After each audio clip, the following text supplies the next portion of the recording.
Muito bem, estamos gravando a partir de agora, né? Então, hoje aqui, 25/8/2021, né? Começar aqui a série de palestras da disciplina de gestão empreendedora.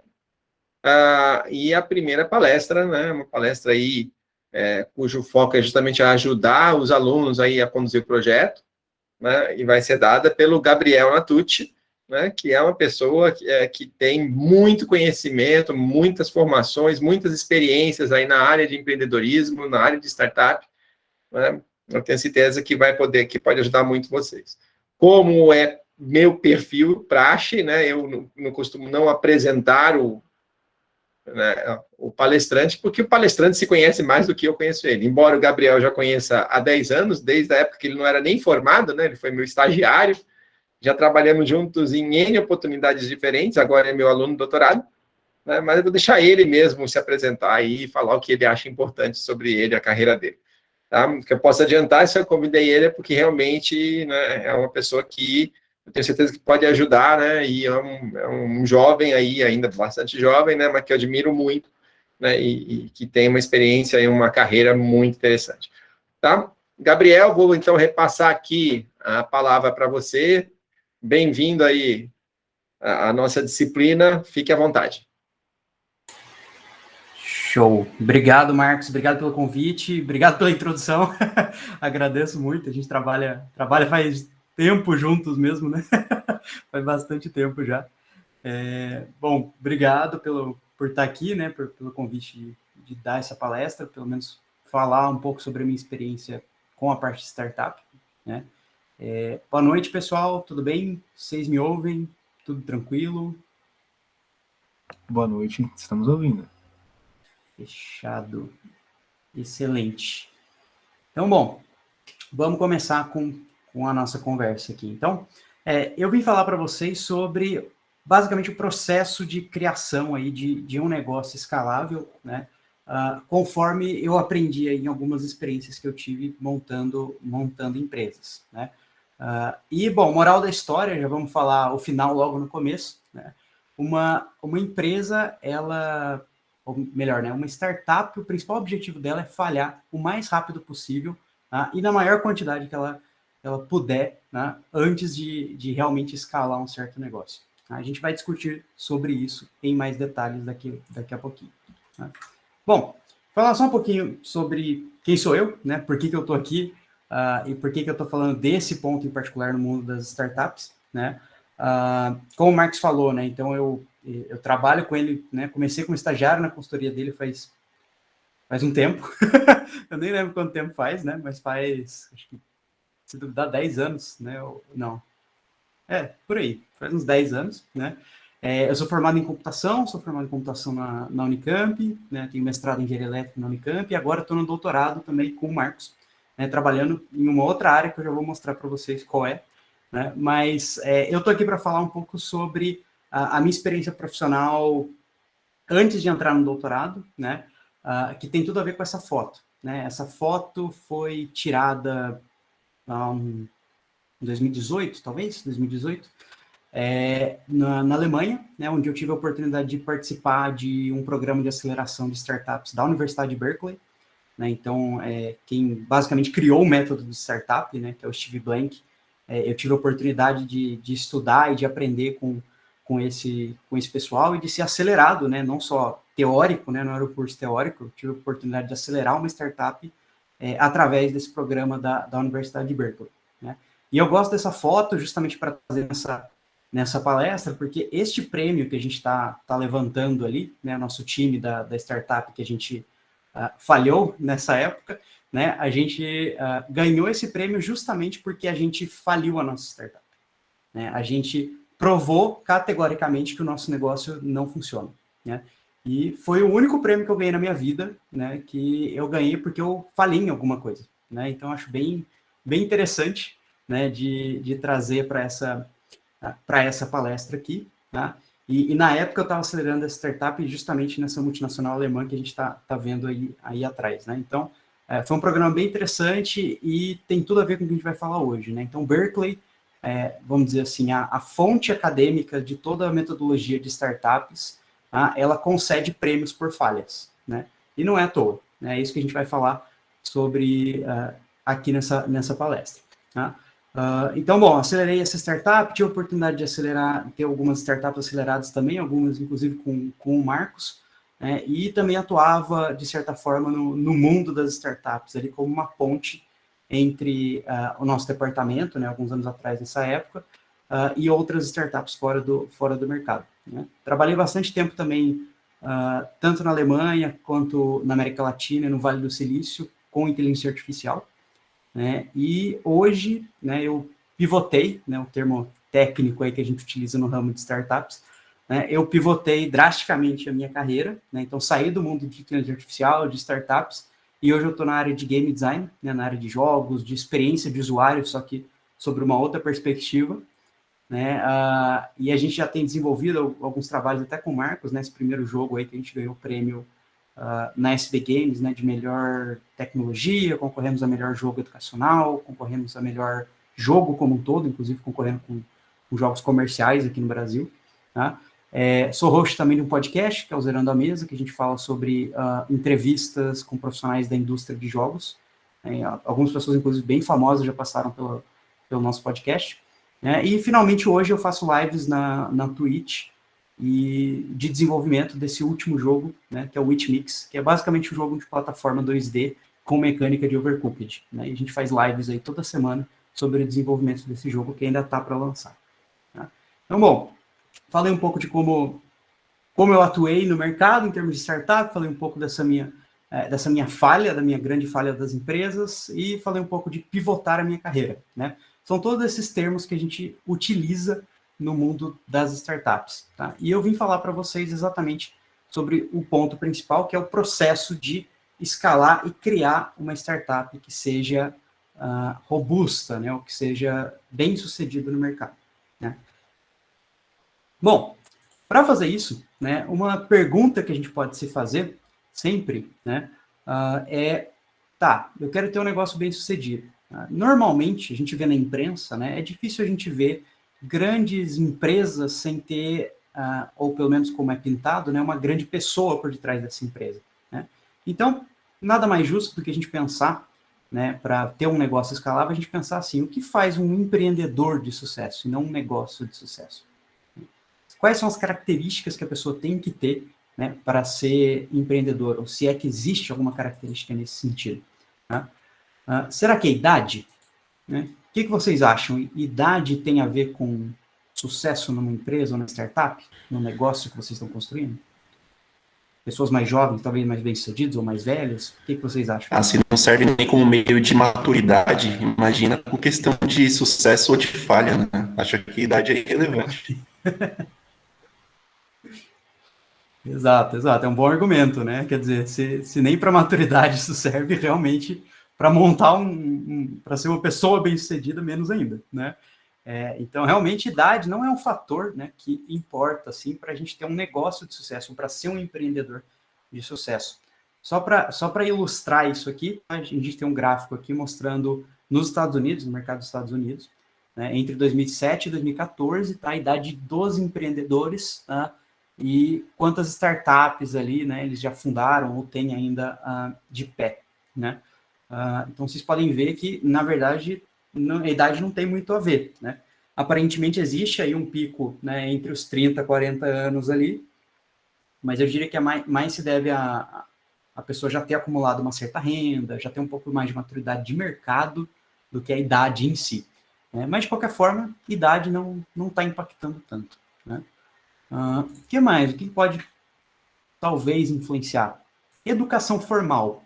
Vocês acham que ter um mestrado, um doutorado, uma especialização, sei lá, um curso, de alguma forma, faz com que o profissional seja mais bem-sucedido quando a gente está falando de montar empresas? Silvio Santos ia discordar disso.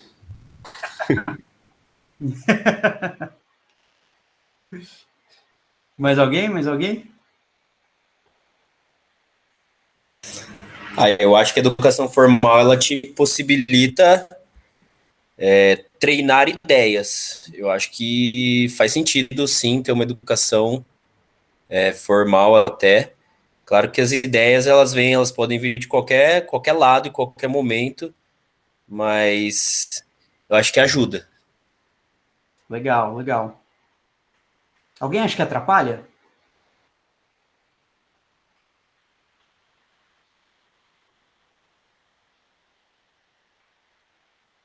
Creio que não atrapalhe. Legal, interessante. Então, realmente, assim, educação formal, né, tem várias pessoas comentando aqui no chat, né? O Victor, inclusive, falou, não acho que seja tão importante assim, mas é legal ter. A gente vai usar esse termo daqui a pouquinho, né? Eu diria que a educação formal é um nice to have, né? É legal ter, mas não é um must have. A gente não precisa ter, tá, para ser bem sucedido. Ainda mais hoje em dia, né? Onde a gente tem o conhecimento muito disseminado, né? Reparem que aqui eu falei educação formal, né? Não quer dizer que empreendedores de sucesso não aprendam, muito pelo contrário, né? Mas aqui a gente está falando de títulos formais de educação, né? O Marcos até comentou que o Brasil é um dos países de empreendedores de baixa renda, né? O famoso bico, né? Com certeza, né? Então, assim, educação formal ajuda em algum grau, sim, né? Mas não é necessário, tá?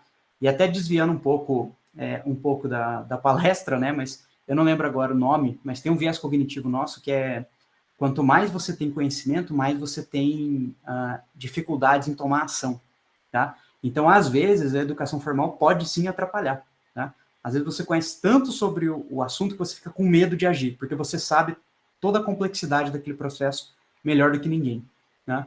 Então, existe sim um limite ali em que a educação formal pode sim atrapalhar a nossa tomada de decisão e construir e ser um empreendedor de sucesso. Mas, via de regra, né, a educação formal ajuda, né, mas não necessariamente é obrigatória, né. Então, ícones aí que a gente tem de empreendedorismo, principalmente na área de TI, né, como o Bill Gates, né, mais recentemente o Zuckerberg, ou vocês podem colocar o seu ídolo de TI aqui, tá? Tipicamente, eles não estão ligados a um processo de educação formal muito forte, né. Alguns deles aqui que a gente colocou nem tem graduação, né. Eles não têm uma educação formal nesse sentido, né? O Jobs, né? O Jobs faltou aqui também, né? O Jobs é outro que também não tem nenhum contexto de educação formal muito forte, né? O que não quer dizer, né, que vocês devam parar de estudar, né, largar a faculdade para fazer empresa, não é isso, né? Mas, de fato, isso mostra que nem sempre a educação formal ajuda a ter as competências que o empreendedor de sucesso precisa ter, tá? E não significa que essas pessoas que estão aqui, elas não aprendam de outra forma, tá? O Marcos até tinha comentado em um outro momento, né, Marcos? O Bill Gates, ele é famoso por ser um leitor serial, né? Ele lê vários livros por ano, né? Ele se atualiza o tempo todo com leituras novas, enfim. Então, não é uma educação formal, mas certamente é uma educação muito válida, né? Então, esses profissionais, eles estão o tempo todo se atualizando, né? Mas não é uma educação formal, tá? Como a gente pensa, tá? Tecnologia, o que vocês acham, né? Um profissional que é da área de tecnologia, que ele usa tecnologias para montar o negócio dele, ele tem maiores chances de ser bem-sucedido?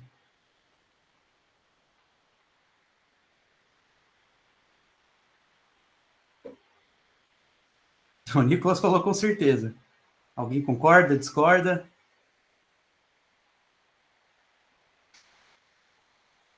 Eu concordo, né? Visto que todos os processos rumo à idealização de funcionar as coisas mais tecnologicamente ajudam a humanidade em diversos processos. Legal, legal. O Gustavo colocou multidisciplinaridade, né? Bacana, mais importante que a tecnologia, legal. Vocês são de que curso aqui? A maioria do quê? De que curso? É tudo de TI, Eu né? sou engenharia de telecomunicações. Legal. TI, telecom. Tem alguém que não é dessa área de tecnologia?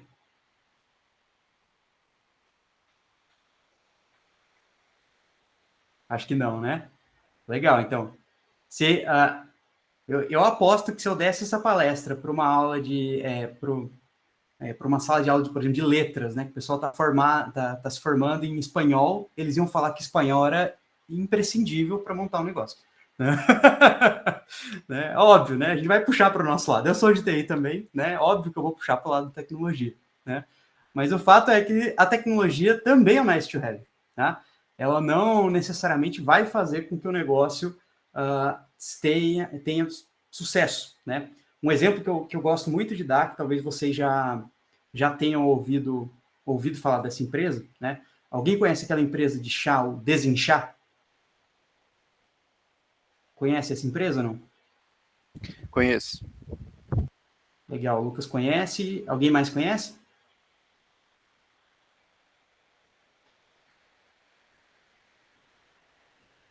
A Júlia conhece.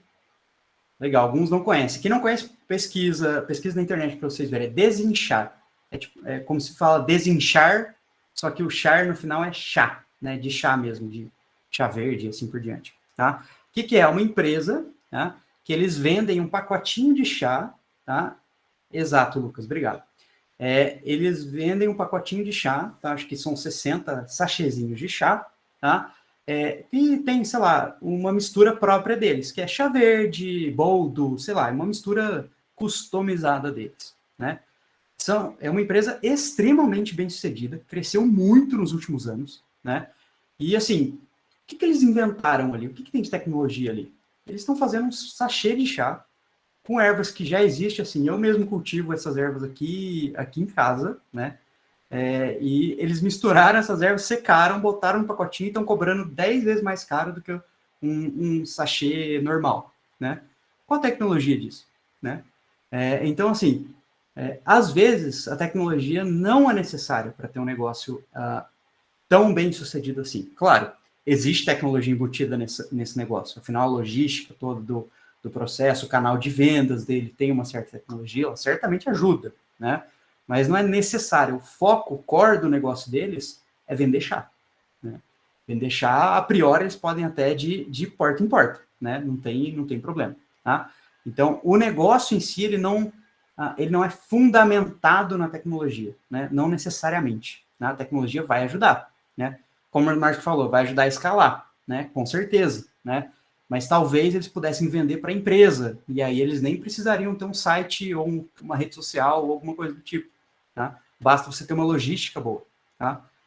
Então, a tecnologia pode ajudar, sem dúvida, mas ela não é tudo num negócio, tá?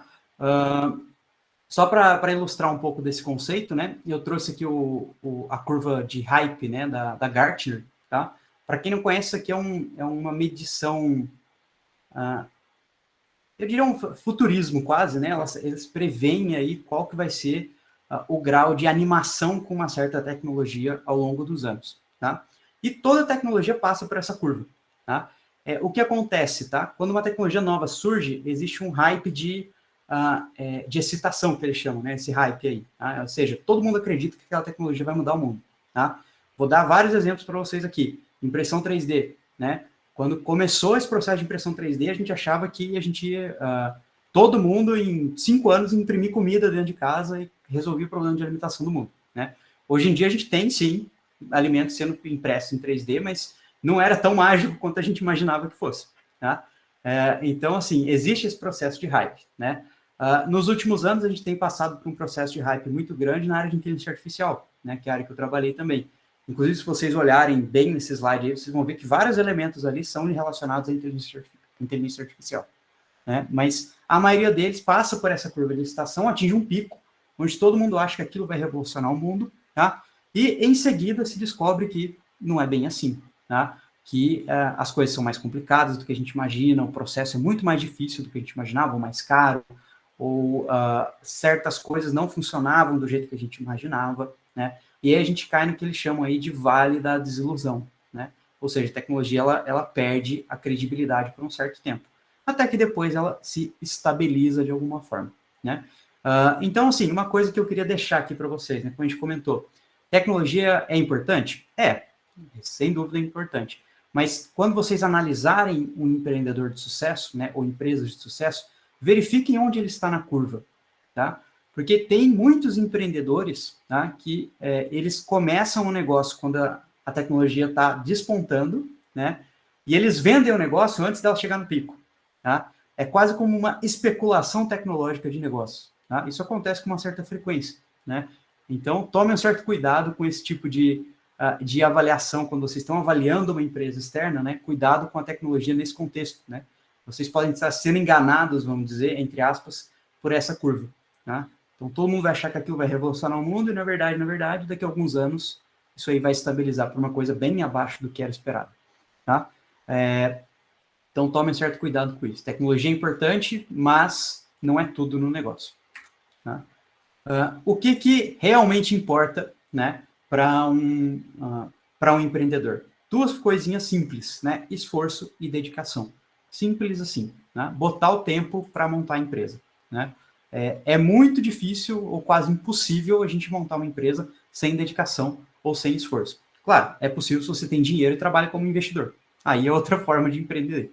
Mas, a priori, a gente ser um founder, né, de uma startup usando um modelo de negócio, né, a gente precisa aí de muito esforço e muita dedicação para chegar lá. Tá? Então, bom, basicamente, para ser um empreendedor de sucesso, então, o que importa, o grande segredo está aqui, né? Esforço e dedicação. Tá? Só mostrando alguns exemplos de como isso é verdade, né? O Marcos até falou, mas eu quero ser empreendedor para ganhar muito sem ter que trabalhar demais. Todos querem, né? Infelizmente não dá certo, né? Exato, né? O Marcos comentou, né? De ficar rico trabalhando 8 horas por dia, né? Várias pessoas que eu conheço no ramo da startup trabalham bem mais horas do que isso, né? Bem mais horas do que isso, tá? Então, é um problema sério aí de dedicação e de esforço, né? Alguns exemplos que eu trouxe para vocês, né? Exemplos famosos aqui de dedicação, né? O jogo Angry Birds, por exemplo, que despontou, fez um grande sucesso alguns anos atrás, né? Vários anos atrás já, né? Mas a empresa que fez, né? Que era a Rovio, né?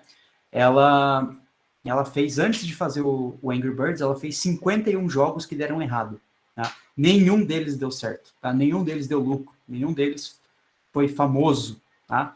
Então, se eu não me engano, o Angry Birds ele foi o último jogo que a empresa decidiu fazer antes de declarar falência, né? Então, assim, ele era a última tentativa, né? Depois dessa, a empresa ia morrer, né? E precisou fazer 51 jogos para chegarem no Angry Birds, né? Só esforço e dedicação faz uma empresa chegar nesse nível, né? Quem teria paciência, teria a resiliência mental de fazer 51 produtos e todos eles derem errado, né? Para chegar no 52º e ele dar certo, tá? Então, isso é realmente esforço e dedicação, tá? Airbnb, né? Hoje em dia sofreu um baque aí, né? Por causa da pandemia, mas até alguns anos atrás estava em franca expansão, né? Mas quando começou, né? O Airbnb teve que vender, inclusive, cereal, pacote de cereal, tipo sucrilhos, assim, para café da manhã, né? Literalmente bed and breakfast, né? Porque eles não estavam lucrando o suficiente com o dinheiro de aluguel de quartos, tá? Então eles tinham que vender outra coisa, né? Por isso o nome Airbnb, né? Facebook, né? Todo mundo fala do grande sucesso que o Facebook foi e é ainda, né? Um grande sucesso de, pelo menos, se manter no mercado com tanta relevância. Tem levado alguns socos aí de outras redes sociais, mas tem se mantido muito bem, né? E o Facebook, né, o mito dele ali é que ele se levantou rapidamente, em poucos anos ele já tinha vários usuários, e não é bem assim, né? O Facebook, antes de ser o Facebook, antes de despontar como Facebook, ele já foi o FaceMesh, né? E o FaceMesh demorou 9 anos, né, para realmente despontar, virar o que é o Facebook, e aí sim ganhar algum sucesso aí dentro do mundo dos negócios, tá? Starbucks, tá? Um outro exemplo, não ligado à área de TI, né? Starbucks, tá? Ele abriu aí em 1971 a primeira loja, né? E demorou 16 anos, tá? Para que o Starbucks se expandisse para além dessa cidade, tá? Então ele ficou 16 anos numa única cidade, tá? Se expandindo dentro de uma cidade. Levou 16 anos para ele ir para uma outra cidade, né? Então, realmente, é muito tempo aí para se dedicar e para ter de esforço, para realmente chegar em algum lugar com uma empresa, né? Então, reparem que é o que eu falei, a tecnologia aqui, várias dessas empresas são de tecnologia, né? E muitas delas, né, 3 delas aqui, não existiriam sem tecnologia. Sem dúvida, a tecnologia é importante. Mas, certamente, nesse campo do Facebook, houveram diversas outras empresas que queriam fazer a mesma coisa que ele, né? A diferença é que o Zuckerberg perseverou por 9 anos, né? Então, isso sim é um must-have de um empreendedor, né? Tecnologia é um nice-to-have, né? o empreendedor, o esforço do empreendedor é um must-have, né? A Rovio, a mesma coisa. Quantas empresas fazem jogos todo ano, né? Só que eu duvido que teve uma empresa de jogos que tentou fazer 51 jogos que deram errado para chegar no Angry Birds, tá? Então, realmente, esforço e dedicação aqui é que é o principal de qualquer empresa, não importa o segmento, tá? Só para contribuir mais com esse argumento, tá? Aqui é um gráfico ilustrativo de quantos anos demorou para cada produto que a gente está vendo aí atingir 50 milhões de usuários, né? Claro, tecnologia, o que eu falei, ajuda, né? Reparem que as empresas de tecnologia evoluem muito mais rápido, sem dúvida alguma, né? Em vários anos ali a gente consegue encurtar, né, muitos anos de escalabilidade ali, tá? Para uma empresa que usa mais tecnologia, né? Mas a moral da história aqui é que, a não ser que você seja dessa indústria em particular aqui, tá? Vai ser muito difícil você escalar o seu negócio, não importa a tecnologia que você use, se você não se esforçar e não tiver dedicação para aguentar o tranco de montar uma empresa por alguns anos, né? Então, esse é o ponto principal aqui de um empreendedor de sucesso, tá?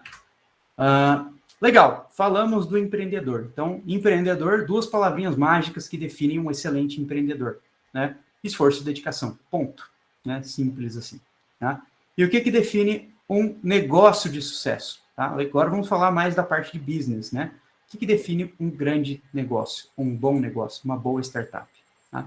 3 palavrinhas que tem a ver com as duas que a gente já falou. Esforço, sem dúvida, né? A empresa como um todo, ela tem que se esforçar, não adianta só o empreendedor, o dono do negócio se esforçar, as pessoas que estão em volta do negócio também têm que se esforçar. Afinal, não existe, né, empresa de um homem só, a gente tem que, ou uma mulher só, a gente tem que contratar pessoas ou adquirir parceiros ou alguma coisa do tipo para realmente ter uma certa escalabilidade, um certo fôlego, tá? Então, esforço organizacional também é importante aqui, tá? Ter referências, muito importante isso. O que eu quero dizer com isso? Tanto o empreendedor quanto a empresa, eles precisam ter outras empresas ou outros empreendedores com o qual eles se identificam ou que eles buscam se espelhar naquela pessoa, naquele indivíduo. Pessoas muito bem-sucedidas, tá? O Paulo Lemann, né, por exemplo, ele faz isso com muita frequência, né? Ele pega os melhores de cada área que ele se interessa, tá? E bota eles para conversar, né?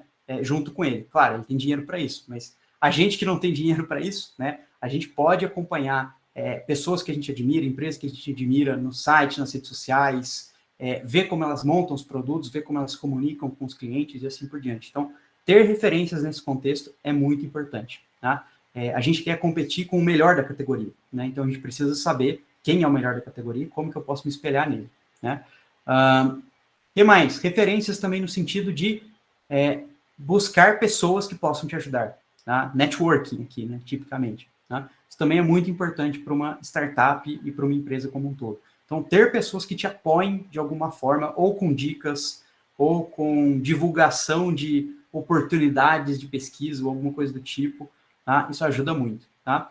E a terceira palavra-chave, que é o aprendizado também. E aí vale tanto para o empreendedor quanto para a empresa como um todo. Já vou falar de como isso é aplicado na empresa. Mas certamente o aprendizado é um ponto fundamental aqui, tá? Como a gente falou, empreendedores de sucesso, eles aprendem o tempo todo, tá? E negócios de sucesso aprendem o tempo todo, tá? Aprendem, por exemplo, em termos do que não fazer, tá? Ou em termos do que deu errado, tá? Como a gente falou da Rovio do Angry Birds, a cada um dos 51 jogos que deram errado, certamente eles aprenderam alguma coisa, tá? Então, não existe aprendizado sem falhar, tá? Se você não falha, você não aprende, tá? Então, é importante que a gente, de alguma forma, realmente faça esse processo de falha, tá? Então, é muito importante, então, que a gente tenha um processo de falha o mais rápido que a gente conseguir, tá? Para aprender o máximo possível sobre aquele negócio, para poder realmente ter um negócio de sucesso, um negócio escalável e ser um empreendedor de sucesso, tá? Bom, vamos falar, então, sobre essa jornada, né, de aprendizado, de esforço, tá? E de obtenção de referências, né? Como que funciona essa jornada de um empreendedor? Para isso, a gente precisa antes, né, a gente está numa disciplina de gestão, então a gente precisa definir que a gente está no contexto de startups. Tá? Startup diferente de empresa. Tá? Não usem isso como sinônimo, porque os conceitos são bem diferentes, tá? O que é uma startup? Primeiro, startup é uma instituição humana, né? Desenhado para desenvolver novos produtos ou serviços em condições de extrema incerteza, tá? O valor de uma startup, o que importa numa startup, em outras palavras, né? Não está no produto, né? Não está no serviço. Estão nas pessoas e na organização que criou esse produto, tá? Em outras palavras, tá? Startup é um conjunto de pessoas, tá? Que atuam em termos de extrema incerteza. O que isso quer dizer? É um conjunto de pessoas que quer vender alguma coisa, mas não sabe quem é o cliente, não sabe o que está vendendo direito, não sabe como vai vender, não sabe como vai ganhar dinheiro e não sabe quais as contas que vão vir no final do mês. Tá? Isso é uma startup. Tá? Extrema incerteza. Tá? A única constante, e ainda assim nem é tão constante, né, mas numa startup são as pessoas. Tá? O valor de uma startup é definido pelo valor da equipe, de quem está na startup. Tá? Então, isso é um ponto muito, muito importante, que inclusive investidor olha muito. Né? Se algum dia vocês fizerem um pitch, não sei aqui no contexto da disciplina, né, Marcos, mas um pitch para buscar investimento numa startup que vocês queiram fazer, levem essa dica com vocês. Tá? Muitos empreendedores ou muitos investidores, eles olham primeiro o empreendedor, a pessoa. Né? Essa pessoa é competente, essa pessoa é esforçada, né? Isso é o mais importante, porque a ideia de negócio muda, né? Como eu falei, as coisas falham, né? A gente aprende, tá?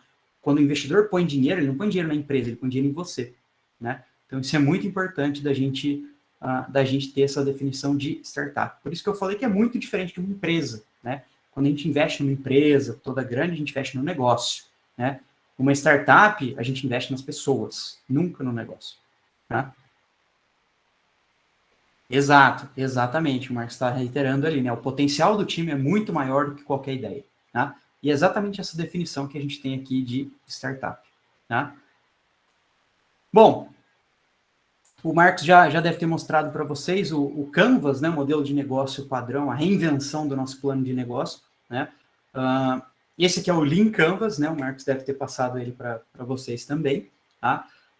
Então, a ideia é, se eu opero numa condição de extrema incerteza, sou empreendedor, tenho um sonho, tenho uma ideia, né? Quero melhorar o mundo, quero resolver X. Legal, ótimo, né? Então, o Lean Canvas é o recomendado pela banca. Eu também prefiro do que o Business Model Canvas. Eu acho ele um pouco mais voltado para empresas de médio e grande porte. Esse aqui já é mais startup mesmo, né? Mais coisa de garagem. Qual que é a ideia? Né? Então, a ideia do Canvas é você colocar o seu modelo de negócio em uma página, né? Uma folha A3, preferencialmente, né? Alguma coisa que descreva esse modelo de negócio de uma forma simples, para você poder, talvez, vender para o investidor. Tá? Só que o nosso Lean Canvas, ele tem uma outra interpretação, que foi onde eu tive a oportunidade de aprender com o pessoal de Berkeley, né? O Canvas como um todo. Tá? Uma startup, ela opera em condição de extrema incerteza, certo? A gente acabou de ver. Então, tudo que eu colocar aqui é uma hipótese. Tá? Eu não sei se isso é verdade. Tá? Eu acho que meu cliente são donos de cachorro, né? Donos de pets. Estou vendendo uma solução de rastreamento de pet. Tá? Eu acho que meu dono, meus clientes são donos de pet. Tá? Você acha, né? Você não sabe ao certo. Tá? Isso é uma hipótese. Tá? Essa é uma incerteza que você tem no seu negócio. Você acabou de ter ideia, né? O papel aceita qualquer coisa. Você vai escrever lá no Canvas, tá? E só o fato de escrever não vai fazer com que isso se torne verdade, tá? Então, isso tudo que a gente tem no Canvas aqui, a gente precisa de alguma forma tirar essa incerteza. Então, se o meu cliente é dono de pet shop, se eu vou escrever lá no segmento de consumidor, donos de pet shop, tá? Ou donos de pet, sei lá, whatever, né? Eu preciso validar. A partir do momento que eu escrevo isso no nosso Lean Canvas, eu me proponho, enquanto empreendedor, a sair do meu escritório, da minha sala, seja lá de onde eu estiver, ou pelo menos sair do site que eu estou, né? Porque agora a gente não pode sair mais de lugar nenhum fisicamente, né? Mas, e correr atrás dessas pessoas. Então, eu acho que o meu cliente é dono de pet, então eu preciso falar com esses caras. Será que eles querem meu produto? Marque entrevista no Google Meet, põe em Google Forms, conversa com esse pessoal, valide, né? Validar é isso, trazer fatos e dados para alguma coisa que você acha que é verdade, tá? Então, primeiro passo do Lean Canvas, escrever, segundo passo, validar, né? Isso é muito importante aqui, em qualquer um desses segmentos, tá? A gente tem uma ideia sobre o problema que a gente quer resolver, né? A gente acha que o dono de pet tem um problema porque eles ficam preocupados com o pet de fugir, de ser roubado, seja lá o que for, tá? Esse é o meu problema, tá? Você acha que isso é um problema, tá? Então, você também vai ter que correr atrás de validar esse processo, tá? Será que isso é um problema mesmo? Tem que conversar com o seu cliente, né? Converse com eles, converse mesmo, né? Faça entrevistas, documente, arranje dados, fatos, pesquisas, né? Mas o melhor mesmo é você conversar com pessoas reais, tá? Para validar esse processo, tá? E o mesmo vale para todos os passos aqui desse modelo de negócio. Como eu vou ganhar dinheiro? Eu acho que se eu cobrar mensalmente um serviço vai ser legal. Será? Pergunta para o cliente, é ele que vai saber, né? Eu acho que meus custos vão ser tanto. Começa a pedir cotação de fornecedor, né? De olhar serviço na web de hospedagem, enfim. Comece a validar qualquer coisa que você colocar nesse Canvas, tá? Berkeley tinha uma frase que eu gosto muito, assim, eu gostei bastante, eles sempre usavam, né? Que nenhum plano de negócios sobrevive ao primeiro contato com o cliente, tá? Então, você botar no papel é uma coisa, você sair para validar é outra totalmente diferente. E dificilmente, né, você vai sair depois de uma entrevista com um cliente, você vai sair com o mesmo canvas que você entrou, tá? Alguma coisa vai ter mudado, tá? Ou o cliente não gostou muito da forma que você entrega, ou ele não achou que o problema que você quer resolver é grande o suficiente para ele se importar, tá? E assim por diante, tá? Então, nenhum plano de negócios sobrevive ao primeiro contato com o cliente, tá? O que acontece nesse caso? A gente tem uma ideia, escreve bonitinho no Canvas, sai para entrevistar cliente, conversa com 10, 20, 30 clientes, nenhum deles gostou da nossa ideia. Putz, e agora? O que eu faço? Pivota, né? Esse é o termo técnico que a gente usa para deu errado, muda a ideia, né? Então, é basicamente isso. É o termo técnico que a gente usa, né, para mascarar o fato de que você errou, né, de que você falhou, tá? Aqui no Brasil, principalmente, a gente tem essa cultura, né? A gente não pode errar, né? Então, para evitar esses problemas culturais, o nome disso é pivô, né? Vamos mudar. Né? A gente fez uma mudança estratégica. Errou, né? Achou que era alguma coisa e não era, né? Na hora de validar, deu errado. Não tem problema, tá? Apaga no Canvas, coloca, por exemplo, uma outra ideia de negócio. Apaga no Canvas os clientes, talvez você esteja conversando com o perfil de cliente errado, né? Apaga aquele perfil, coloca outro. Papel aceita qualquer coisa. É fácil de mudar no papel. As coisas, enquanto elas estão no papel, elas servem e devem ser mudadas, tá? Esse é um ponto principal aqui. Então, quanto mais vocês falharem, ou seja, quanto mais vocês pegarem o Canvas de vocês, conversarem com o cliente, descobrirem que deu errado, melhor, tá? Nessa aceleração, né, que eu participei lá nos Estados Unidos / Alemanha, né, eles inclusive deram certificado para a nossa startup como a startup que mais pivotou, né, ou seja, a gente foi o que mais errou, né, de todas as startups que estavam sendo aceleradas naquele processo, e a gente ganhou um outro prêmio adicional, além daquele troféuzinho, justamente por causa disso, porque esse é o objetivo, né? O objetivo é falhar enquanto ainda está no papel. É muito melhor do que você falhar depois que já investiu um bando de tempo, muito dinheiro, tá? E um bando de sono também, né? Você nem está dormindo direito, tá? Então, por enquanto, é melhor falhar enquanto você ainda está no papel, tá? E a forma de fazer isso é pegar o seu Lean Canvas e sair entrevistando as pessoas para validar se aquilo é verdade ou não, tá? Então, bom, como começar? Já dei a dica, né? Sai para conversar com pessoas, né? Nesse caso em particular, né, a gente está acostumado, a gente que é de TI, né, não gosta muito de falar com outras pessoas, né, ou de entrevistar pessoas, tá? E a gente acha que a gente vai criar um negócio sem ter, né, sem falar com as pessoas, né, sem ter um mínimo aí de conversa com o cliente, né? A gente tem aquela visão ainda de que, eu vou construir um produto e quem gostar vai aparecer, né? Não é bem assim, né? A gente não vai sair de um negócio sem entrevistas. A gente vai sair de um negócio, né, com 100 entrevistas, tá? Diga-se de passagem, essa era a meta do nosso programa de aceleração. A gente terminou ele com 187, se eu não me engano, entrevistas, tá? Mas a meta que alguns programas de aceleração, Berkeley incluso, propõem 100 entrevistas, literalmente, é um número 100. Tá? Conversem com 100 pessoas. Tá? Só depois de conversar com 100 pessoas é que o seu negócio vai estar pronto para passar para a próxima etapa de validação. Não vou dizer que ele vai dar certo, tá? Mas certamente conversar com 100 pessoas, 100 potenciais clientes, parceiros e assim por diante, vai fazer com que você tenha uma maturidade do seu negócio muito grande, tá? Não estou falando aqui para vocês, aqui no contexto da disciplina, necessariamente chegar a 100, tá? Mas é uma meta interessante. Quanto mais clientes vocês conseguirem entrevistar, melhor, tá? Quanto mais pessoas vocês falarem, melhor para validar esse seu negócio. Tá? Afinal de contas, quem compra o produto de vocês são pessoas, né?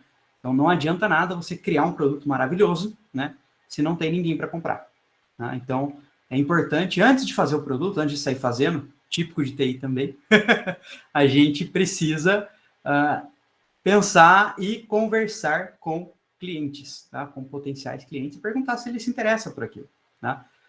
Então, 100 entrevistas aqui é uma meta bem interessante, tá? Mas quem entrevistar? Né? Legal, a gente precisa entrevistar, precisamos sair para conversar com pessoas, né? Que pessoas, né? Qualquer pessoa, né? Não, né? A gente tem alguns perfis que a gente tenta direcionar para entrevista, tá? O primeiro deles, o mais padrão, né? Inclusive usando terminologia de TI, o usuário, né? A pessoa que acessa o sistema, né? A pessoa que usa o nosso produto ou o nosso serviço diretamente, tá? Esse cara é uma pessoa óbvia, né? Para a gente entrevistar, né? Porque é ele que vai usar, né?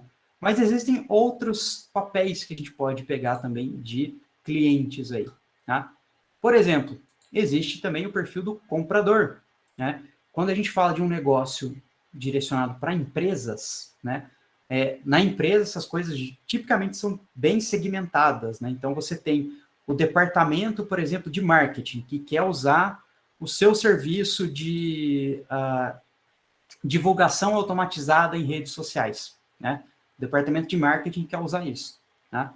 É eles que vão tirar o dinheiro da empresa e pagar vocês?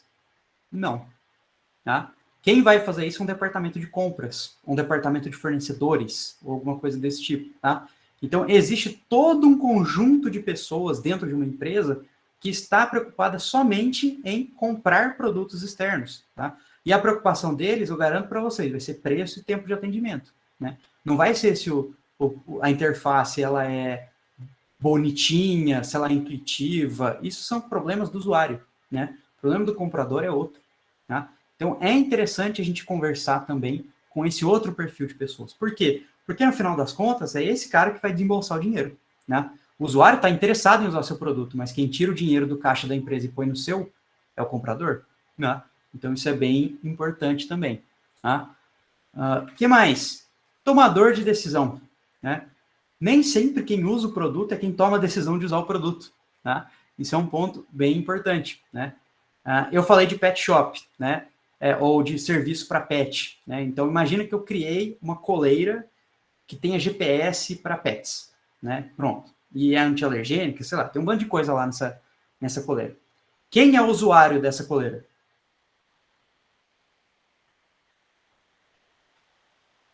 Quem que vai usar a coleira? O pet, né? Pet, certo? Não vamos sair entrevistando pet, certo? Não dá para entrevistar pet. dá para pensar em algumas coisas, né? Se ele está feliz usando a coleira, né? Enfim, alguma coisa desse tipo. Mas quem que toma a decisão de comprar a coleira? O dono? O dono, né? Tá? Então, assim, esses perfis são bem diferentes um do outro, certamente. Pelo menos deveriam ser, né? Se a gente está falando de uma startup relacionada a pets, tá? Vou dar um outro exemplo parecido, mas agora com pessoas, 100% com pessoas, né?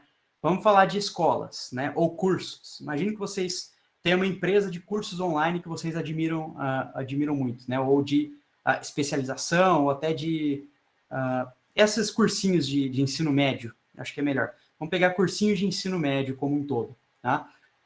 Quem que é o usuário de um cursinho de ensino médio? É o estudante.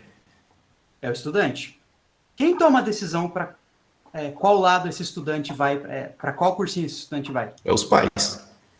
os pais, certo? Então, tomador de decisão, usuário. 2 perfis totalmente diferentes.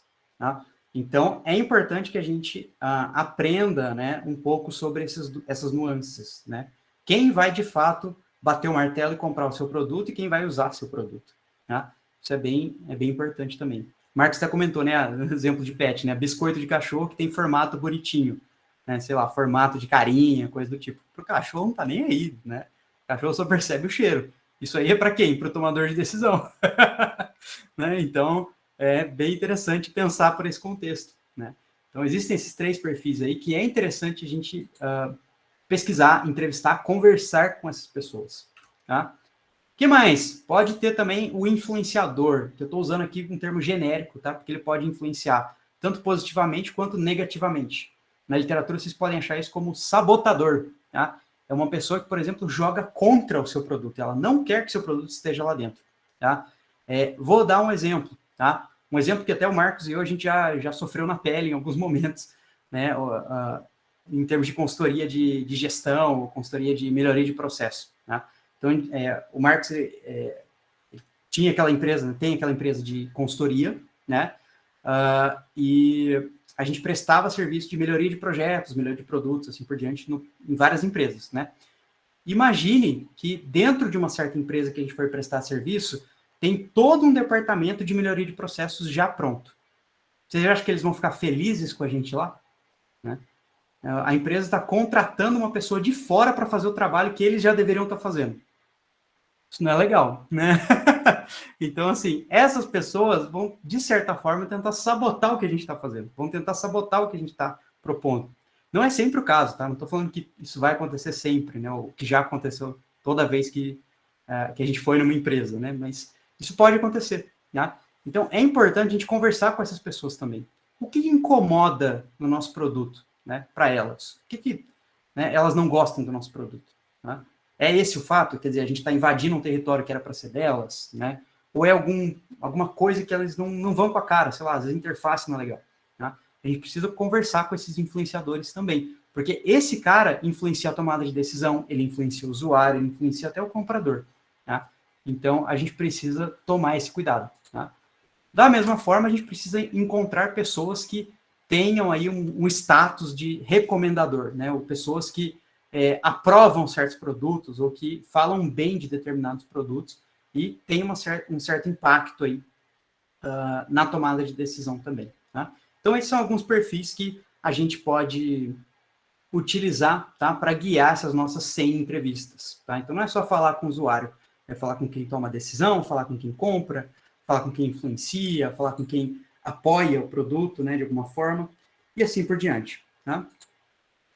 Legal, então, o que falamos aqui até agora, tá? Startup é um processo contínuo de falhas, né? A gente sempre vai falhar o tempo todo e a cada falha vai me gerar um aprendizado que vai validar alguma coisa do meu Lean Canvas, tá? Então, para isso, eu preciso fazer entrevista, preciso sair da minha zona de conforto e conversar com pessoas, conversar com cliente, conversar com parceiro, com sabotador, com tomador de decisão, com usuário, com diversos perfis, tá? Legal. Como que eu faço isso, né? Como que eu chego no cliente? O que eu pergunto para ele, tá? Para ver se o meu negócio está dando certo ou se vai dar certo, né? Lembrando que o objetivo dessa entrevista é validar o seu negócio, né? Não validar o seu produto, tá? Então, isso é muito importante, tá? O que a gente vai perguntar? Opa. Um exemplo aqui que eu trouxe, eu não sei se o Marcos já comentou sobre isso, mas esse é um outro mapa similar ao Canvas, né? Que é um mapa de empatia, tá? Onde a gente lista tudo a respeito de um certo perfil de cliente, tá? Seja tomador de decisão e assim por diante, tá? Uma persona que a gente chama, né? Na área de design. Mas é o quê? A gente precisa entender primeiro, na entrevista, a gente jamais pode chegar falando que a gente está vendendo um produto, vendendo um serviço. A gente não fala isso, tá? As primeiras entrevistas, e por um bom tempo elas vão ser assim, tá? A gente tem que chegar e entender o que o cliente precisa, tá? A gente está falando aí, vamos pegar o exemplo de donos de pet de novo, né? Tá, quais são as dificuldades de um dono de pet? É isso que a gente vai ter que saber, né? Quais são os problemas que ele enfrenta em termos de pet no dia a dia? Será que tem algum problema, né? Eu não sei, tá? Então, eu vou ter que entrevistar as pessoas nesse sentido, tá? Será que... qual é o cotidiano dessas pessoas, né? Como que elas trabalham, qual que é a rotina, o que que elas enxergam, quais os problemas que elas enfrentam, quais são as coisas que ela gostaria de ter para facilitar a vida dela, tá? E não tem hoje.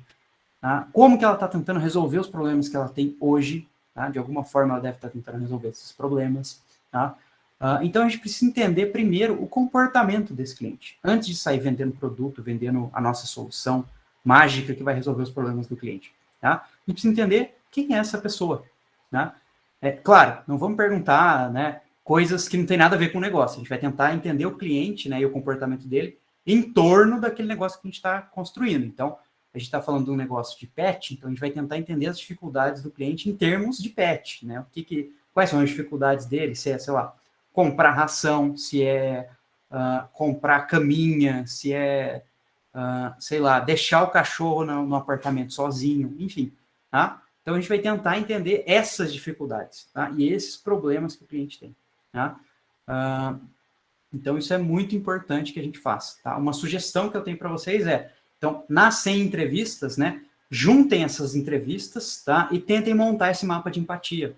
Vocês vão ver que ao longo das entrevistas, por isso que existe esse número mágico 100, vocês vão começar a ver padrões. Olha, tem certo perfil de cliente que se comporta desse jeito. E aí você agrega esse perfil no mapa de empatia, né? Falando, então dores em comum, problemas em comum e assim por diante. Então, primeiro passo é tentar encontrar esse comportamento, sem vender produto, sem vender negócio, tá? Então, de preferência, né, minha dica para vocês, né, nem falem que vocês têm uma startup, que vocês vão fazer uma startup, que vocês vão fazer um produto, e assim por diante. Chega nessas pessoas e fala, estamos fazendo uma pesquisa para uma disciplina na Unicamp. Tá? Simples assim. Tá? E aí começa a fazer essas perguntas. A gente está pesquisando sobre dificuldades do dia a dia de um dono de pet. Tá? E eu queria fazer umas perguntas para você sobre isso. Tá? Pronto. Tá? Aí você desarma a pessoa, tá? E pode perguntar à vontade sobre o comportamento dela. Tá? Bom, legal. Então, montar um mapa de empatia bacana. Tá? E o que você precisa saber ao final de cada entrevista? Isso também é muito importante. Né? Algumas dicas que eu dou aqui para vocês. Primeiro, aqui ó, a palavrinha lá que a gente falou lá no começo. Tá? Quais são os must-have? Tá? O que o cliente precisa ter? Qualquer solução na área de pet, para ele precisa ter. Ele não vive sem. O que é um must-have? Né? Ou ele gostaria muito de ter. Tá? Gostaria tanto que assim, ele está até procurando essa solução no mercado, tá? E ele não acha. Tá? Então, isso é um must-have. Tá? Qualquer outra coisa que não seja um must-have é um nice-to-have. Né? Se você perguntar para o cliente, mas você por acaso não tem problema de deixar o cachorro no apartamento sozinho? Você fala, não, assim, tem um problema ou outro, tal. Quer dizer, a pessoa já não está ligando muito para isso. Tá? Isso é um comportamento nice to have. É uma coisa que o cliente ele não se importa tanto, tá? Não interessa tanto para esse cliente. Tá? Obviamente, quando a gente quer montar um negócio bom, um negócio robusto, um negócio escalável, a gente quer atingir os must have, não os nice to have. Né? Então, tem que ser as coisas que mais importam para o cliente. Tem que estar no top 3 dele de problemas que ele quer resolver. Tá? Ligando aquele conceito que a gente está propondo, aquela área de negócio que a gente está fazendo. Tá? Qualquer outra coisa é nice to have. Tá? Então, isso são perguntas que vocês têm que tentar responder ao longo da entrevista. Obviamente, vocês não podem chegar para o cliente e perguntar isso, né? Quais são os seus nice to have? Ele nem vai saber o que vocês estão falando. Tá? Então, a ideia é que vocês façam uma entrevista indireta. Vocês vão fazer várias perguntas e tentar classificar as respostas nessa linha de raciocínio. Tá?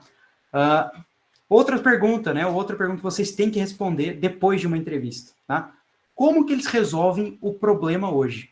Tá? Então, vocês têm uma startup, vocês fizeram um Canvas, né? Vocês têm um problema que vocês querem resolver. Né? Até está no link Canvas lá, uma das sessões é o problema. Tá? Vocês têm um problema que ele quer resolver. Se é um problema must have, o cliente está tentando resolver esse problema ativamente. Ele está correndo atrás de soluções para fazer isso, ele já inventou algum jeito de burlar esse problema, tá? Ou de minimizar esse problema de alguma forma, tá? E ele ainda continua incomodado. Tá? Se isso não acontece, né, provavelmente você tem um nice to have. Tá? Então, você pode até fazer essa pergunta para ele diretamente. Né? Você fala assim, eu quero deixar o cachorro no apartamento é um problema para mim. Ah, é? E o que você fez para minimizar esses problemas? Você já procurou alguma solução no mercado, alguma coisa assim? Se ele falar, não é tão importante assim para ele, né? Se ele não pesquisou, não correu atrás, é um nice to have, tá? Então, é muito importante isso, tá? E o legal dessa pergunta também é que te dá uma noção do mercado. Quem são os concorrentes? Quem são as suas referências do negócio? Voltando àquela palavrinha que a gente já montou, tá?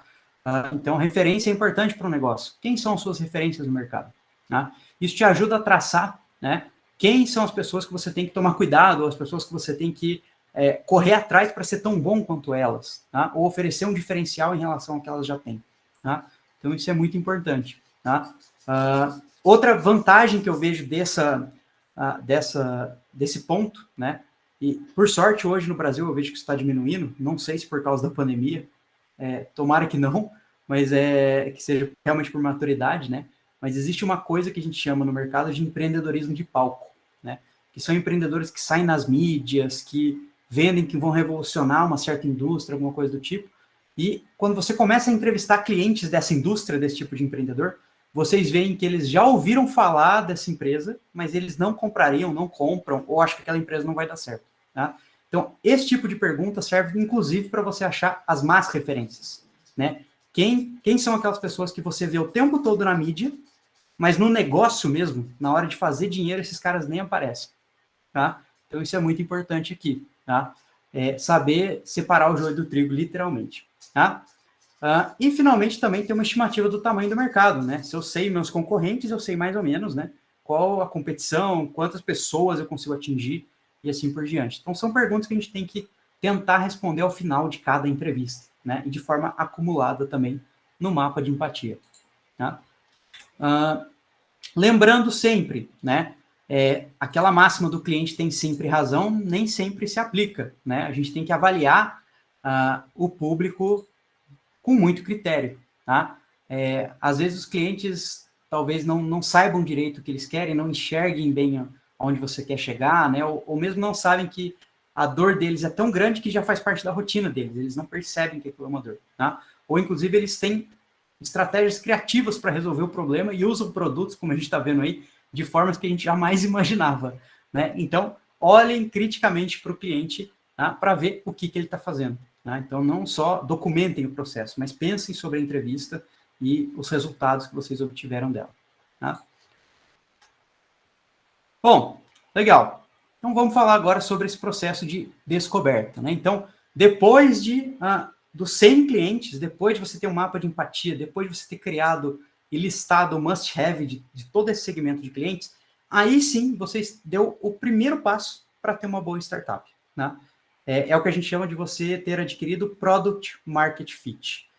Você validou o problema, ele de fato existe, ele é um must-have, tá? E existe um público que está disposto a pagar por ele. Tá? Isso é o que a gente chama de Product Market Fit. Tá? É o casamento do segmento à esquerda do Lean Canvas com o segmento à direita.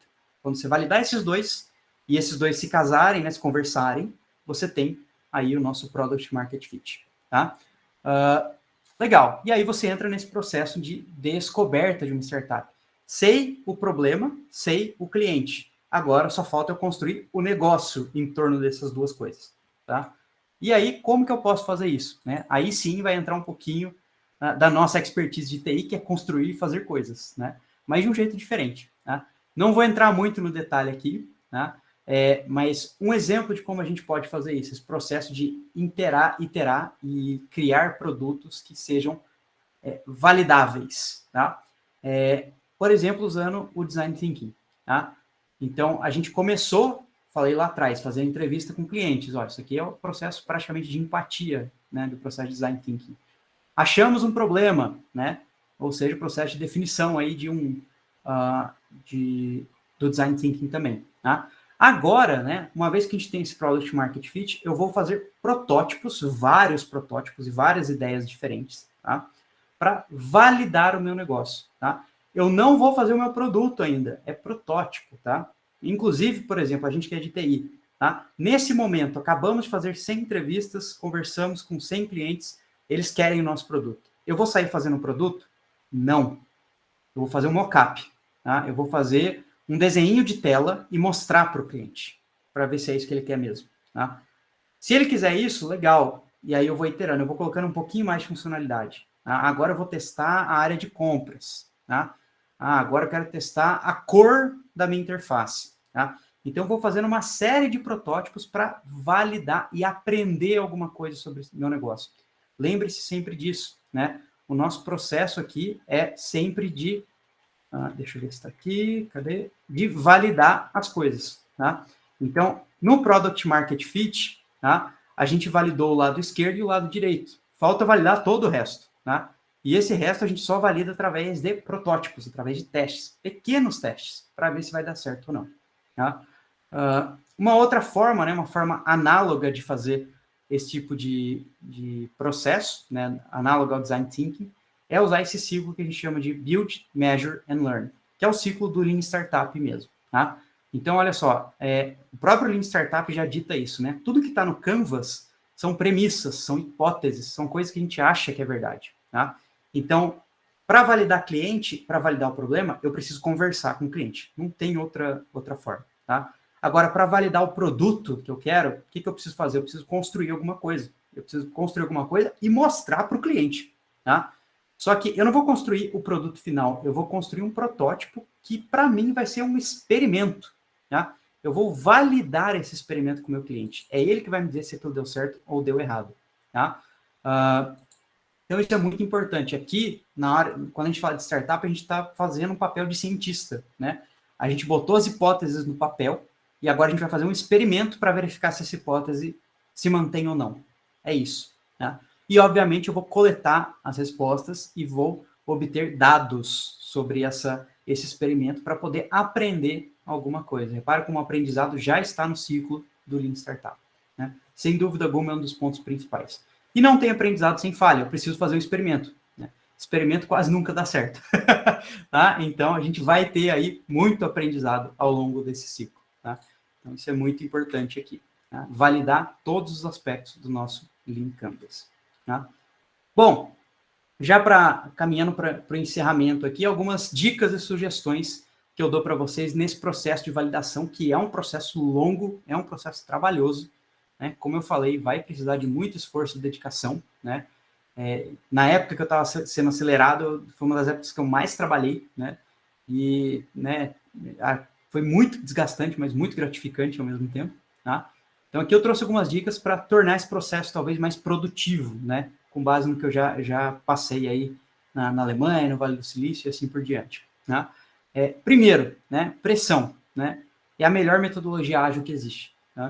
O que eu quero dizer com isso? Tá? Coloquem metas para vocês mesmos, tá? Vocês são donos do negócio. Então, por exemplo, uma meta bem interessante é 100 clientes, tá? 100 entrevistas de cliente, né?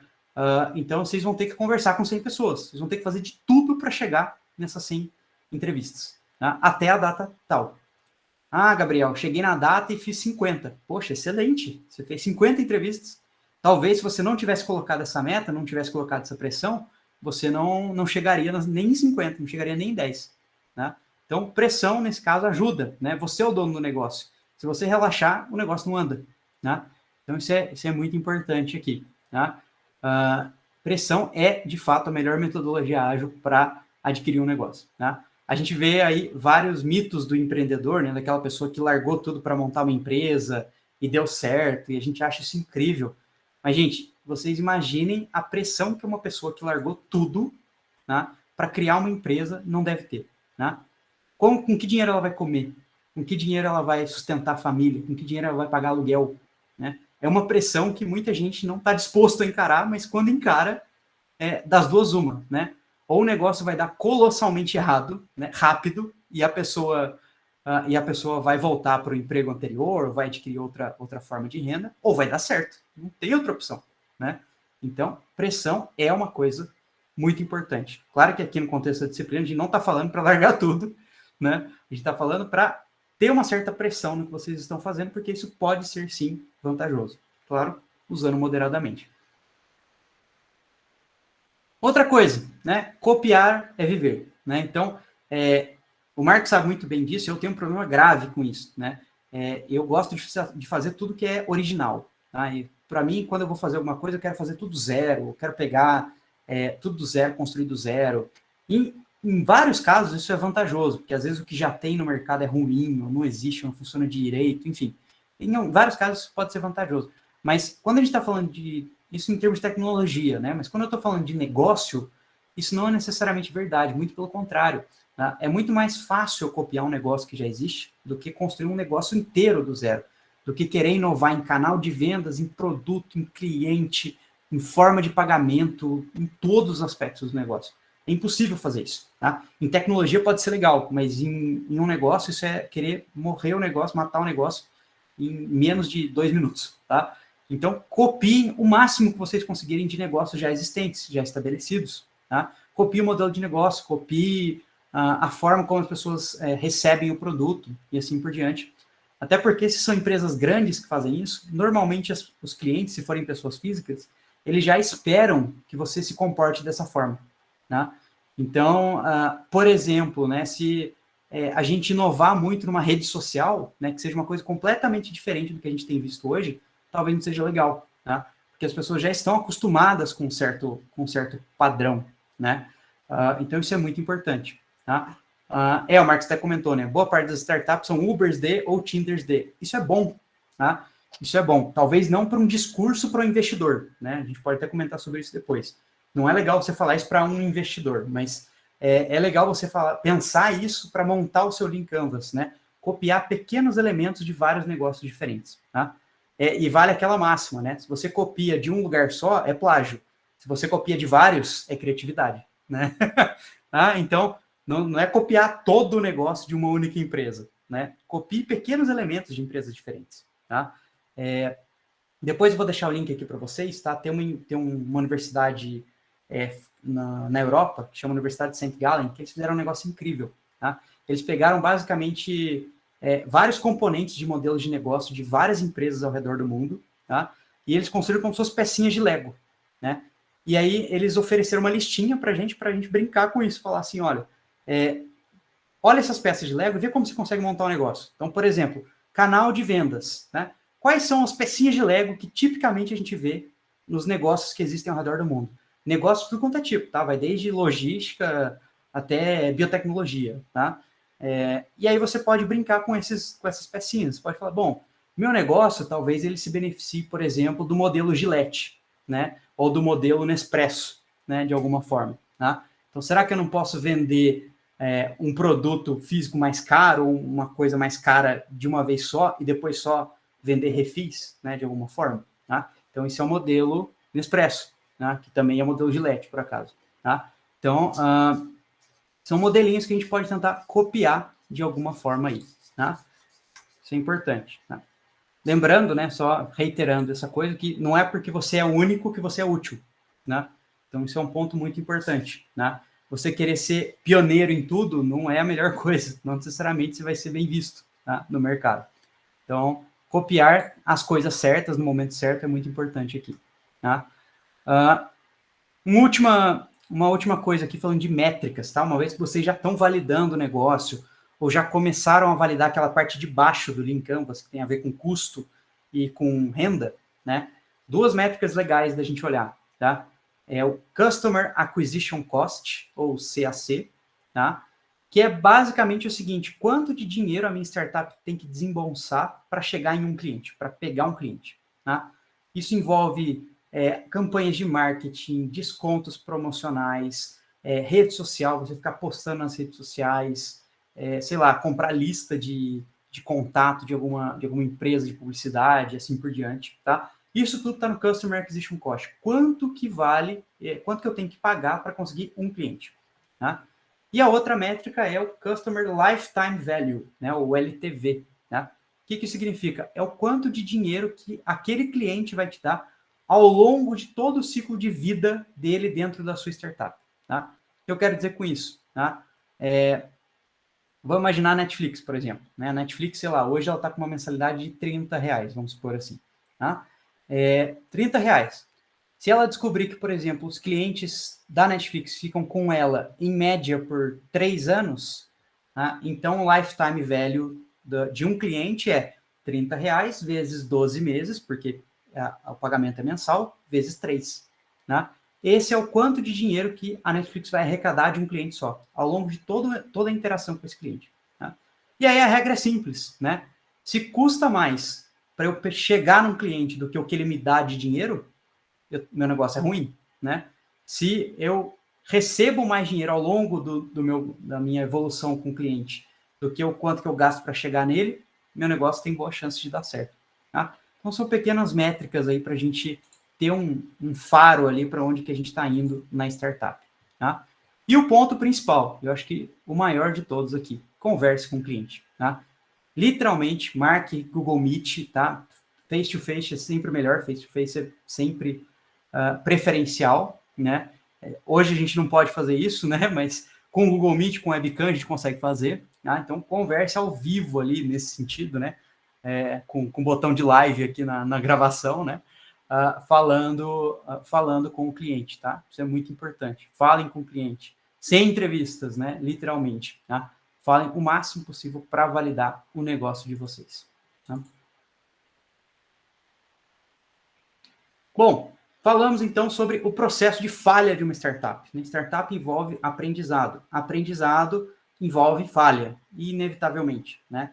E falha no contexto de startup é conversar com pessoas, pelo menos na primeira parte. Tá? Quanto mais a gente conversar com as pessoas, melhor. Quanto mais eu falar com o meu cliente, os diferentes perfis de cliente que eu posso ter, melhor ainda. Tá? E demos ainda algumas dicas também de como fazer isso. Né? Então, a gente tem que achar o must-have, a gente tem que achar o nice-to-have, a gente tem que achar se o cliente está tentando resolver esse problema já ou não. Né? E falamos aí também de algumas dicas também de como montar o nosso negócio com base no que eu tive de experiência passada em outras startups. É isso, pessoal. Dúvidas? Gabriel, no caso eu tô com uma dúvida sim, cara. Que assim, é legal a gente montar, criar todo o negócio, mas e aí, como é que a gente faz o que você comentou do pitch? Que eu ainda não entendi isso ainda tão bem ainda, né? Como é que vai ser isso com o investidor? E como é que a gente realmente consegue essa questão de investidores, né? Porque a ideia é bacana, o negócio é show, mas e a questão financeira, né? Que sempre é onde bate, mesmo quando você tenha, desde a ideia, você mesmo comentou que pode ser a mais comum, que é viável, que é rentável, até a inovadora pra caramba, mas sem o capital não vai, não gira. Então, como é que a gente consegue realmente ter essa iniciativa nossa? Porque, assim, fazer entrevista com outras pessoas, com outros clientes, a gente consegue, mas como a gente consegue realmente começar essa ideia de começar a chamar a atenção dessas pessoas que têm o capital e conseguirem olhar para o nosso negócio, tipo, eu dá vontade de investir para esse grupo. Legal, legal. Então, assim, esse ponto é um ponto difícil da gente dizer a priori, né? Mas vamos falar assim, a sua empresa, ela pode ter duas vertentes, né? Que eu gosto de falar, assim. Ela pode vender valor presente ou ela pode vender valor futuro, tá? Quando a gente fala de investidor, tipicamente a gente está vendendo valor futuro, mas vamos lá. Se eu estou vendendo valor presente, o que o investidor vai olhar é o seguinte: você tem cliente, né? O melhor negócio é aquele que tem cliente pagando, né? Simples assim, né? Então, se você validar o mercado, né, para fazer um pitch de investimento, por exemplo, uma das estratégias que você pode fazer é vender o quanto você já está indo bem, né? Então, é você já falar, olha, já temos os primeiros clientes, já temos interesse de cliente XYZ de montar um negócio com a gente, né, de adquirir o nosso produto e assim por diante. Isso é a primeira coisa, né? Ajuda muito você ter todos esses dados que eu comentei, de você falar, entrevistar clientes e falar para o investidor, a gente falou com centenas de clientes aqui e todos eles falaram que querem o produto. Poxa, isso é um argumento totalmente diferente de um cara que chega lá e fala, eu tenho uma ideia. Nice. Né? E essa ideia é para essa pessoa, né? Então, isso é muito diferente. Tá? Outra coisa que a gente comentou, né? Investidor, ele olha a pessoa, né? Então, esse é o ponto principal. Quando você sai para validar um negócio, né? Repara o seguinte, né? Esse processo que eu passei para vocês, de sair fazendo entrevista, de validar, de achar o product market fit, de testar através de protótipos e tal, esse processo serve para qualquer negócio, tá? Então, o investidor vai olhar o negócio seu e vai falar, cara, por exemplo, né? Ele pode olhar e falar assim, o negócio dele é ruim, é péssimo, não vai dar certo. Só que o cara fez o processo de validação direitinho, né? Ou seja, essa ideia não deu certo para ele, mas daqui a pouco ele acha outra. Né? Porque o processo, ele vai seguir no processo de validação. né? E ele vai gerar novas ideias nesse processo, né? Ele vai pivotar. Então, assim, não importa a ideia de negócio que eu jogo para essa pessoa que está vendendo startup para mim, ela alguma hora vai fazer dar certo, né? Então, isso ajuda muito na hora de investir, tá? Você mostrar que você fez esse processo, tá? O investidor, ele busca ativamente por isso, porque para ele não importa o negócio, né? O Marcos e eu, a gente sabe, né? A gente conhece investidores, a gente sabe que vários deles investem em dezenas de startups ao mesmo tempo, sabendo que, sei lá, de 20 que ele investe, uma só vai dar certo, né? Então, assim, o negócio está ruim, está fraco, não é um problema, né? O problema é você chegar vendendo uma ideia que é só uma ideia, né? Você tem que vender que você teve a competência de correr atrás, de ver, de validar a ideia, de ver que a ideia original que você teve não deu certo, que você mudou, né? Através de uma entrevista de cliente e assim por diante. Isso ajuda muito, tá? Independente se é vende valor presente ou valor futuro, tá? Valor futuro que eu quero dizer são as empresas típicas de TI que a gente vê que fazem maior sucesso hoje, né? Facebook, Google, recentemente Uber, né? E outras do tipo, né? Elas ganharam um infinito de investimento, né? Numa época em que elas não tinham quase nada, né? Por quê? Porque elas vendem valor futuro, né? A proposta de valor da Uber não é transporte, né? Não é corrida da Uber, né? Ela quer dominar o segmento de transporte, tá? Ela quer revolucionar o segmento de transporte daqui a X anos, tá? Por isso que até pouco tempo atrás ela tinha um segmento de pesquisa e desenvolvimento de carro autônomo, tá? É isso que o investidor está querendo quando ele investe numa empresa tipo a Uber. Ele não está preocupado com o valor hoje, né? Ele está preocupado com o que ela vende de futuro, né? Então, isso é um ponto importante de saber também onde a sua startup se encaixa, né? Ou como você quer vender a sua startup. Se você quer vender ela como um posicionamento futuro, né? De forma que vai revolucionar daqui a alguns anos, né? Ou você quer vender ela como um negócio escalável que vai dar dinheiro para esse investidor, né? Assim que tudo estiver escalado, tá? Então, isso é um pouquinho diferente também, tá? Mas, independente do caso, o processo de você mostrar que você validou a ideia é fundamental na hora de vender o pitch, tá? Agora, formato, assim, tem vários estilos, né? Eu não vou te dar nenhuma dica propositalmente, tá? Para você achar o seu próprio estilo de fazer pitch, tá? E adaptar esse estilo também a investidores diferentes. É muito dependente da banca também, tá? Vai ter banca que vai querer olhar mais o lado financeiro, vai ter banca que vai querer mais olhar o valor, vai ter banca que vai querer mais olhar o seu passado, né, o seu histórico, que você já fez. Então, depende muito, né? Mas certamente você falar sobre esse processo de validação vai ajudar todos esses perfis.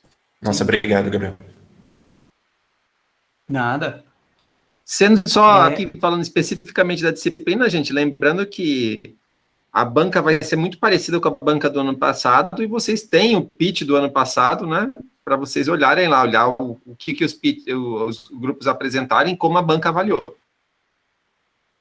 Legal, Marcos. O Lucas está perguntando aqui, né? No processo de conhecer meu público-alvo, devo me preocupar em alguém roubar a minha ideia?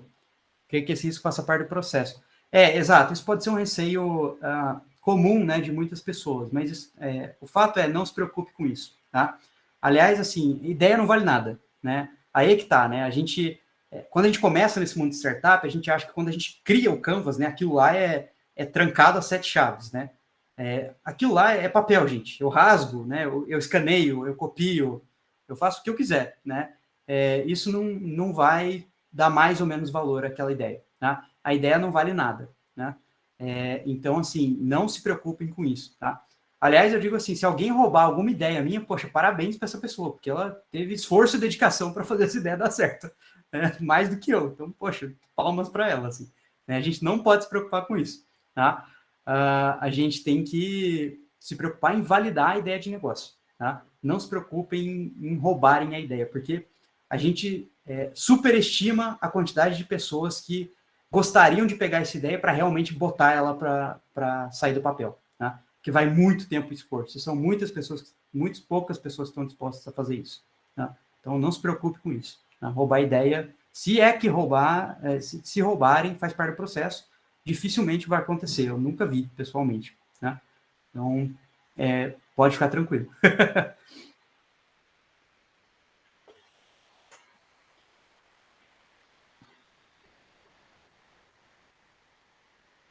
Exato, o Marcos falou aí. Ninguém vai investir numa ideia, eles vão investir se o time mostrar a capacidade de realizá-la, né? Que é isso que a gente está falando. O investidor, ele olha a pessoa, né? Ele não olha ele não olha a ideia, ele olha o processo, né? Então, se essa pessoa é capaz de seguir e validar o negócio criticamente, ou seja, é capaz de falhar sistematicamente, né, de forma sistemática, né, seguindo um processo rígido de descarte de ideias ruins e proposta de novas ideias, não tem por que a pessoa não investir, né, independente do caso. Né?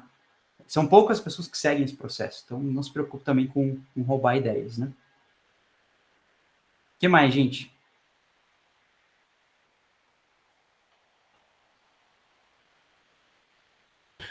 Aqui, Gabriel, eu acho que as dúvidas agora maiores vão vir quando a gente for na prática. Legal. Porque a gente vai ter que fazer, e aí depois vai surgir aquela dúvida específica, né? Mas eu acredito que agora, pelo menos, o start você conseguiu passar muito bem para a gente, e ficou muito simples de conseguir entender, inclusive, essa parte de valor presente e valor futuro, isso daí fez uma diferença enorme na hora que você começou a falar. Nossa, faz uma diferença enorme porque te ajuda, inclusive, a pensar realmente no seu negócio, no que ele realmente vai impactar, no que realmente ele vai fazer. Então faz uma diferença muito grande.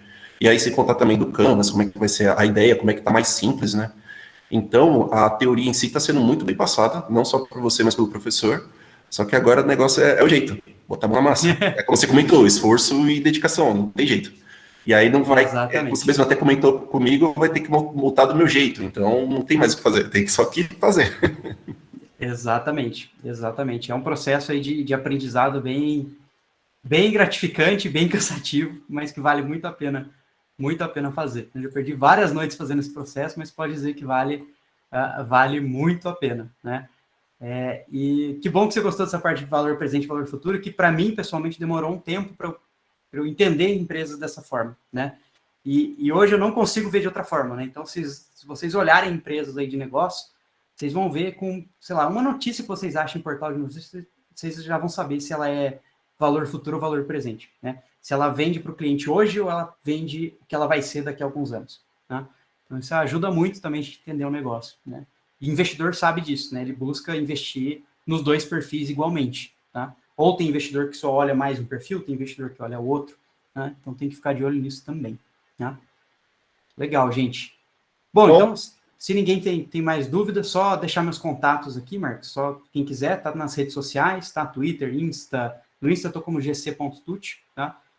Twitch também tô lá também fazendo live, então quem quiser conversar comigo, trocar ideia, acompanhar as coisas que eu tenho feito, é só me seguir lá nas redes. Obrigado, gente. Bom, Gabriel, obrigadão aí pela palestra, boa como sempre. Tá, pessoal? Então, fechando aqui a gravação.